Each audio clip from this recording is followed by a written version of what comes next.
अर्जियां इतनी हैं कि गिन पाना नामुमकिन है।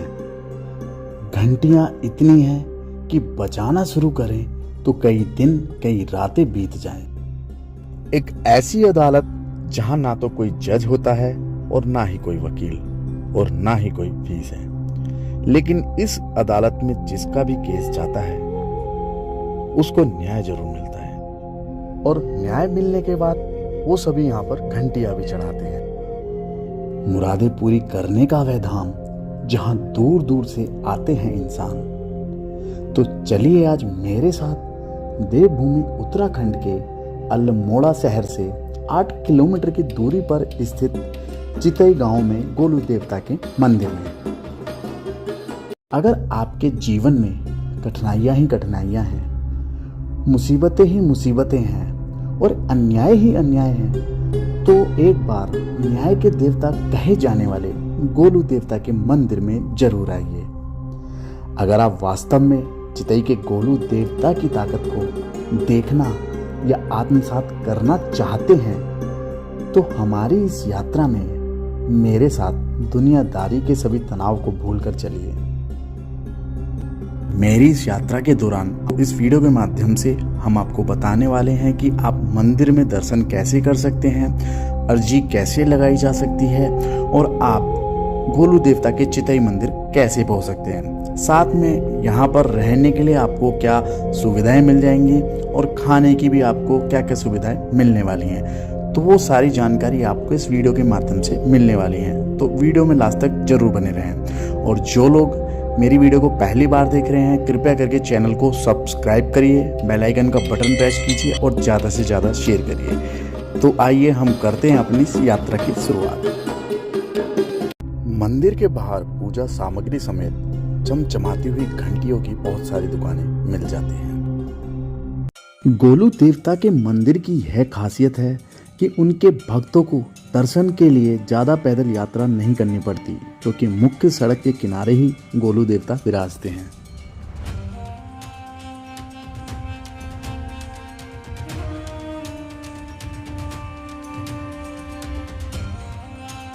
मंदिर में प्रवेश करते ही जैसे कदम आगे बढ़ते हैं, पहली बार आए हुए भक्त चौंक जाते हैं, क्योंकि उनके सामने होता है घंटियों का एक अनोखा संसार।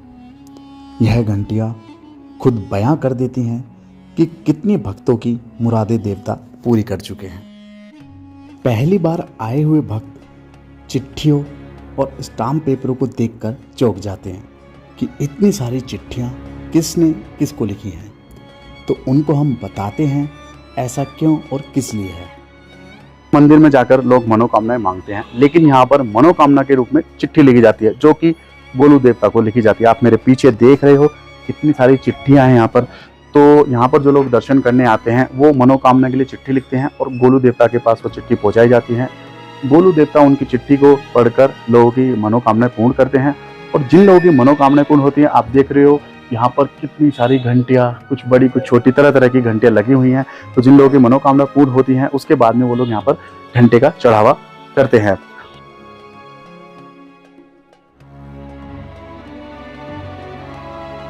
मंदिर में लटकी हुई लाखों घंटियों को देखकर आप अंदाजा लगा सकते हो कि कितनी संख्या में यहाँ पर श्रद्धालु आके अपनी मनोकामनाएं मांग रहे हैं। और जो चितई के जो गोलू देवता हैं, इनकी मान्यता खाली भारतवर्ष में नहीं, पूरे विश्व में मानी जाती है।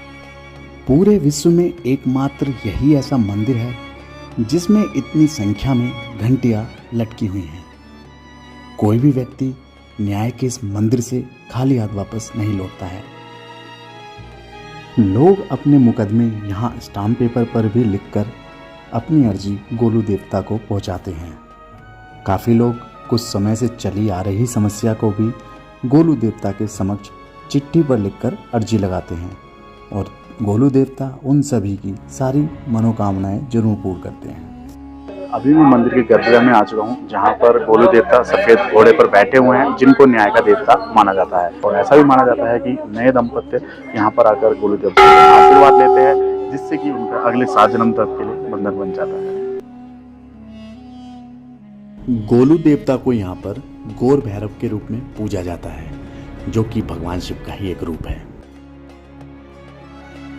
प्राचीन समय की बात है, राजा झाल हुआ करते थे, जिनकी 4 रानियां थी, जिनमें से एक सबसे प्रिय रानी थी रानी कलिका। उनसे ही गोलू देवता का जन्म हुआ था। जन्म के दौरान बाकी की रानियां गोलू देवता को एक नदी के किनारे छोड़ के आ गई थी और वहां से एक पत्थर उठा के लाके रानी कल्की के पास में रख दिया था और उन्होंने बोला कि यहाँ पर तो इन्होंने पत्थर को जन्म दिया है। गोलू देवता को वहां से एक मछुआरा अपने साथ लेके गए, उन्होंने उनका पालन पोषण किया। जब गोलू देवता 8 साल के हो गए थे तो वो एक नदी के किनारे लकड़ी का काट घोड़ा लेके गए थे, जहां पर वो बाकी की सभी रानियां जो थी राजा की, वो स्नान कर रही थी और राजा वहां पर शिकार कर रहे थे। उसी समय वो लकड़ी के काट के घोड़े को जल पिलाने लगे, जिससे रानियां हंसने लगी और कहने लगी कोई लकड़ी का घोड़ा जल कैसे पी सकता है। तो तब गोलू देवता ने वहां पर बोला कि जब एक रानी पत्थर को जन्म दे सकती है तो लकड़ी का घोड़ा जल कैसे नहीं पी सकता। इस बात को सुनकर राजा को आभास हुआ कि यह जो षड्यंत्र रचा गया था ये मेरी रानियों ने रचा था, जिन्होंने मुझे पत्थर का पुत्र का जन्म बताया था। तो उन्होंने उस समय उन रानियों को सजा दी और उन्होंने गोलू देवता को राजा बना दिया। उसके बाद में गोलू देवता ने काफ़ी बड़े बड़े निर्णय लेकर लोगों को न्याय दिलाया, जिसकी वजह से गोलू देवता को न्याय का देवता माना जाता है।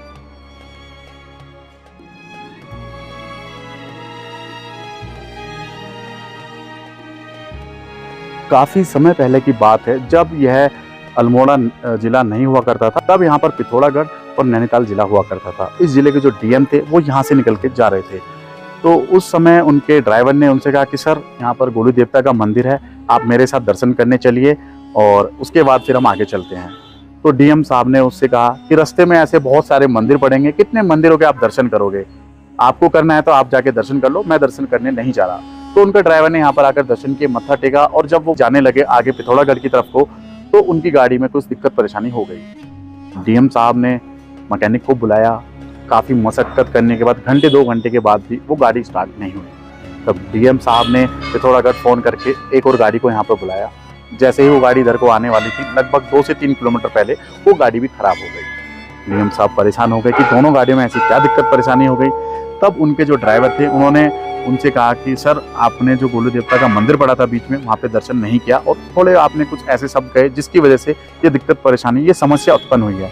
तो सर एक काम करते हैं, हम यहाँ से पैदल 2 किलोमीटर वापसी चलते हैं गोलू देवता के मंदिर पे और दर्शन करके आते हैं, उसके बाद में जो हमारी जो परेशानी है ये दूर हो सकती है। तब डीएम साहब यहाँ पर आए, उन्होंने गोलू देवता के दर्शन किए, मत्था टेका और उसके बाद जब वो वापसी गए तो उनकी गाड़ी फिर से स्टार्ट हो गई और उनके इस चमत्कार को लोग मानने लगे। बाद में उनकी जो यहाँ पर मान्यता थी और ज़्यादा बढ़ गई। यहाँ के स्थानीय लोगों का ऐसा भी कहना है कि आज के समय में गोलू देवता यहाँ पर कभी भी सफ़ेद घोड़े पे घूमते हुए लोगों को दर्शन देते हैं और जिन लोगों की दिक्कत परेशानियाँ होती हैं गोलू देवता उनको दर्शन देते हैं और उनको उन परेशानियों से दूर भी करते हैं। यहाँ के लोगों का ऐसा मानना है कि गांव में प्राचीन काल में काफ़ी सारी आपदाएं आने लगी थी, जिसमें प्राकृतिक आपदाएं, और यहाँ पर गांव में बहुत सारी परेशानियां आने लगी थी। तो यहाँ पर एक किसी व्यक्ति के सपने में गोलू देवता है, उन्होंने कहा कि आप मुझे चंपावत से लेकर आइए यहाँ पर और मुझे स्थापित कीजिए, जिसके बाद में मैं यहाँ पर गाँव की समस्या है उन सभी को मैं दूर करूँगा। तब चंपावत से इस गाँव के लोग बड़े धूमधाम से इसी रास्ते से लेके आए और अंदर उनको विराजमान किया, जिसके बाद गोलू देवता यहाँ पर न्याय के देवता के रूप में पूजे जाने लगे। इस गांव की जो भी समस्या होती थी उन सभी समस्याओं का निवारण गोलू देवता करने लगे। 1000 से लाखों की संख्या में प्रति वर्ष श्रद्धालु यहाँ पर दर्शन करने आते हैं और उनके चरणों में अपनी जो चिट्ठी लिखकर उनके चरणों में चढ़ाते हैं, जिससे गोलू देवता प्रसन्न होकर की समस्याएं हैं उनको दूर करते हैं और उनकी मनोकामनाएं पूर्ण करते हैं। यहाँ जिन बातों के सबूत दिखाई देते हैं वो है विश्वास। अगर आपको भी ईश्वरीय शक्ति में विश्वास है तो आपको एक बार यहाँ जरूर आना चाहिए और यहाँ कर आपको बहुत ही सुकून और बहुत ही शांति मिलेगी। दोस्तों आप मेरे पीछे देख रहे हो यहाँ पर कितने बड़े बड़े घंटे लगे, लगभग टनों के घंटे हैं। तो ऐसे जो घंटे हुआ करते थे प्राचीन काल में देखने को मिला करते थे। बड़े बड़े मंदिरों में घंटों की बहुत ज़्यादा महत्वता है। यहाँ पर यह मान्यता है कि जिन लोगों की मनोकामनाएं होती है वो घंटे चढ़ाते, तो जिसकी छोटी मनोकामना उसने छोटा घंटा चढ़ाया, उससे बड़ी। और ये आप देख रहे हो कितना बड़ा घंटा लगा। तो यहाँ पर जिस पर्सन ने ये घंटा चढ़ाया उसका नाम वगैरह उसने यहाँ पर लिखाया हुआ है, तो उसकी बहुत बड़ी मनोकामना यहाँ पर पूर्ण हुई है। बात करते हैं चितई गोलू देवता कैसे पहुंचा जा सकता है। यहाँ पर पहुंचने के आपको बहुत तरीके के साधन मिल जाएंगे। सबसे पहले बात करते हैं सड़क मार्ग की। आप अपने पर्सनल व्हीकल या फिर प्राइवेट व्हीकल से आसानी से पहुंच सकते हैं यहाँ पर। आपको सबसे पहले पहुंचना पड़ेगा नैनीताल। अगर आप बस से पहुंचते हो तो बस से वहां पहुंचना बहुत आसान है, और नैनीताल से फिर आपको काफ़ी तरीके की बस मिल जाएगी जहां से आप चितई गोलू देवता आसानी से पहुंच सकते हैं। बस वगैरह का जो भी किराया वगैरह है वो सारा यहाँ पर डिटेल्स में दिया गया है, आप यहाँ पर चेकआउट कर सकते हैं। बाकी अपने पर्सनल व्हीकल से आप बहुत आसानी से यहाँ पर पहुँच सकते हैं। जैसे जैसे हम आगे बढ़ते गए ऐसा लग रहा था जैसे प्रकृति ने अपने दोनों हाथों से इस जगह को सजाने के लिए अपने सारे उपहार निकाल दिए। अल्मोड़ा से तकरीबन 8 किलोमीटर का सफ़र तय करके हम पहुंच जाते हैं गोलू देवता के मंदिर। अगर आप अपने वाहन से यहाँ पर आ रहे हो तो गोलू देवता का जो मंदिर है उसी से 50 मीटर की दूरी पर ये पार्किंग बनाई गई है। यहाँ पर पार्किंग आपको निःशुल्क मिल जाएगी, आपको पार्किंग के लिए कुछ पे करने की जरूरत नहीं है, जो कि यहाँ के प्रशासन की तरफ से बनाया गया है।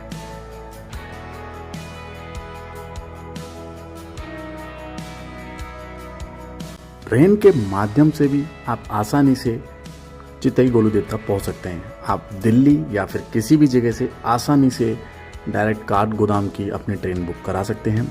काठगोदाम रेलवे स्टेशन पहुंचने के बाद आपको बाहर से काफ़ी सारे ऑप्शंस मिल जाएंगे टैक्सी या कैब के, तो आप अपने बजट के हिसाब से वहां से टैक्सी कैब करके सीधा डायरेक्टली नैनीताल पहुंच सकते हैं। नैनीताल पहुंचने के बाद आपको बहुत सारी बसेस आसानी से मिल जाएंगी, जिन बसों के माध्यम से आप डायरेक्टली चितई गोलू देवता पहुँच सकते हैं। यहाँ पर स्टे करने के लिए आपको काफ़ी सारे ऑप्शंस मिल जाएंगे। कुछ यहाँ पर होटल्स भी हैं जिनमें आप स्टे कर सकते हो, बट लेकिन ये जो चितई जो गांव है बहुत ही प्यारा है, तो मैं आपको यही सजेस्ट करूँगा। यहाँ पर होम स्टे के बहुत अच्छे ऑप्शंस हैं, आप होम स्टे में यहाँ पर स्टे कर सकते हो। काफ़ी बजट में है और काफ़ी अच्छे घर जैसे यहाँ पर आपको फैसिलिटी मिल जाती है। लाइट की फैसिलिटी अच्छी है यहाँ पर, नेटवर्क भी यहाँ पर पूरे कंटिन्यू आपके रहते हैं। दोस्तों अभी मैं हूँ चितई में जो गोलू देवता का मंदिर है, यहाँ पर हमें एक होम स्टे मिला। बहुत ही अच्छा होम स्टे है और सबसे प्यारा नज़ारा आपको पीछे देखने को मिल रहा होगा, कितना प्यारा नज़ारा है। अगर आप हिल स्टेशन में जाते हो तो वहाँ पर काफ़ी शोर शराबा रहता है, लेकिन यहाँ पर इतनी प्यारी शांत जगह है, यहाँ पर बैठने के बाद हमें बहुत अच्छा लगा। और अगर आप यहाँ पर आते हो तो एक दिन यहाँ पर स्टे करें, यहाँ का जो वातावरण है उसको एब्जॉर्व करें, और रात का नज़ारा बहुत प्यारा है यहाँ का। तो मुझे काफ़ी अच्छा लगा यहाँ पे, और काफ़ी बजट में मुझे यहाँ पर होम स्टे मिला। तो अभी हमारे साथ यहाँ पर जो होम स्टे हैं इसके ओनर हैं। मेरा नाम संजय तिवारी। संजय तिवारी जी हाँ, संजय तिवारी है। और जो है कि ये धीरे आप लोगों का साथ है, प्यार है, धीरे धीरे मैं ऐसा डेवलप कर रहा हूँ। और जो है कि ज़्यादा रेंट भी नहीं लेता हूँ मैं, क्योंकि मुझे अभी लगता है कि आप लोग मेरे साथ जुड़ेंगे, मेरा कार्य विस्तार होगा, एक कार्य होगा, अच्छा होगा। इस चैनल के माध्यम से बिल्कुल, काफ़ी सारे लोग आपसे जरूर जुड़ेंगे, जी। क्योंकि देखो हमारा रुकने का मेन मकसद ये था कि देखो होटल्स वगैरह काफ़ी मिल जाते हैं, काफ़ी कम है, है, काफ़ी हाँ। बट लेकिन जो एक माहौल मिलता है, जी हाँ। एक परिवार जैसा बिल्कुल, रिलेशन बनता है, जैसा माहौल जैसे होगा। घर जी में हाँ। जैसा लगा। जी आपसे हाँ। हमने पानी के लिए बोला, पानी टाइम पे मिला, बिल्कुल। जो भी फैसिलिटी हमें चाहिए थी वो हमें टाइम पे मिली। और सबसे अच्छा आपने जो रात में बोला था कि यहाँ पे रात की रानी का जो जी हाँ, अच्छा लगा आपको? बैठ के हमने 1 घंटे यहाँ पर जी हाँ। बिताया, मतलब वास्तव में हमें रात को 1 घंटा ऊपर तारे दिख रहे थे, जी, इतना क्लीन वेदर, और जी। रात की रानी की जो खुशबू आ रही थी बहुत प्यारी थी। मतलब ये हमारे इस ट्रिप का सबसे एक जो यादगार जो लम्हा होता है ना वो था। जी। और भैया का प्यार इतना अच्छा था, जी। और इन्होंने हमें अभी आने वाले समय में मेरे जो बच्चे हैं, बेटा आया था बीच में यहाँ पर, बेटा भी बोलते विस्तार करेंगे, इसको अच्छा बनाएंगे, ये है सो है। बस मैं इतना ही है कि मतलब ये है, बस जो हो सके आपका प्यार चाहिए मुझे। आगे यूट्यूब मतलब जो भी आपका चैनल है, इसे अगर आप आगे फॉलो करेंगे तो इससे सोचता मेरा व्यवसायिक व्यापार बढ़ जाए मेरा। और उन लोगों का स्वागत है, बार बार आप आए। अब मुझे ये बताइए कि जो गोलू देवता का जो मंदिर है उसके बारे में मैंने सुना है थोड़ा सा, कि जो भी लोग यहाँ पर आते हैं चिट्ठी पे लेटर लिख के बाबा को अर्पण करते चरणों, ये जो ये है वास्तविक है? जी हाँ, वास्तविक है। ये गोलू देवता जी हमारे ही बुजुर्ग लोग खुद हैं, जो है चंपावत से लेके आए थे। चंपावत में मेन इनका जी, चंपावत में मेन इनका गढ़ है, गढ़ चंपावत के हुए। अच्छा, तो यहाँ के हमारे बुजुर्ग लोगों को रात में सपने आए, वो बोले कि भाई आप गोलू देवता जी को चंपावत से ले जाएं और यहाँ पर मतलब इनका जो है ये यहाँ पर विराजमान करें।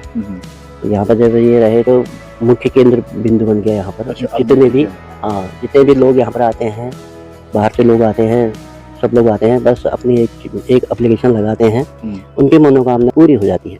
मेरा तो हुआ है। तो हमें यहाँ पे अच्छा लगा, बहुत धन्यवाद आपका, शुक्रिया। तो भैया के यहाँ पर स्टे जरूर करें और इनको थोड़ा सा सपोर्ट करें आगे बढ़ाने में। सपोर्ट आप लोगों का साथ है, सहयोग है, तो ऐसे लोगों को सपोर्ट जरूर करना चाहिए।